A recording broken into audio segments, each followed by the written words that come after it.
Okay, James Bond month continues, and today I'm going to talk about not some sort of related TV show, but rather a series of movies. There's only one reason why I know about these series of movies, and it's because it's mentioned by another James Bond satirical material, and we'll get there. Yes, in one of the Austin Powers movies, Austin claims that In Like Flint is my favorite movie. This got me curious, and I decided to watch the first of these movies, and there are 3 of them, which is called Our Man Flint. I actually found it boring, and it feels like a low-budget version of James Bond, and I'm guessing there were a lot of these back then. I kind of thought that maybe this 1966 film was kind of a prawn parody, but it really isn't. I mean, there's a lot of these prawn parodies, and none of them will I discuss here. It is racy, and I'm assuming that James Bond films were seen as racy back then, but however, to date, there has not been a single R-rated James Bond movie. Our Man Flint is about a former agent of Zowie, and I don't feel like saying what the heck that's an acronym for.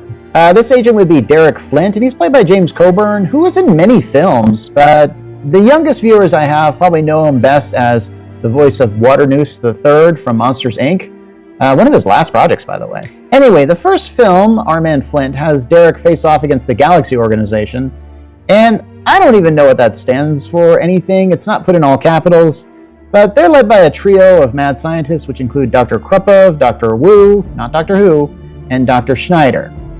When Flint is introduced, you can see he lives a lot like Austin Powers. Now you see why it's one of his favorite movies. Then he's almost assassinated by a poison dart that's shot from a hop, and you're to blame. Flint traces the poison to a club in Marseille and has a fake fight with the famed agent 0008. Then he has a real fight with a man named Hans Gruber. Hey, isn't that the villain from Die Hard? Now, I could talk about the rest of the movie, give my usual shtick like I do with the other James Bond movies, but honestly, it just wasn't all that good. So I didn't really bother watching the sequel, In Like Flint, made 1 year later in 1967. But in this one, there's apparently an international feminist conspiracy to depose the ruling American patriarchy with a feminist matriarchy. Yeah, that's just the first sentence of the Wikipedia entry, and I really hope the feminists won in that one. Now, James Coburn did reprise his role as Derek Flint for the sequel, but he did not return for the 3rd installment. Yeah, Our Man Flint is a trilogy of movies. The last one, Our Man Flint, Dead on Target, has Ray Danton play Flint.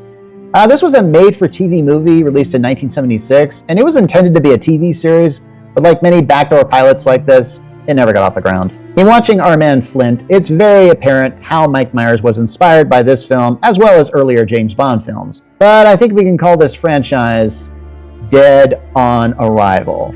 So, did you watch any of these Derek Flint films? Did you like them? Is it time to go for a reboot? Go ahead and leave a comment here.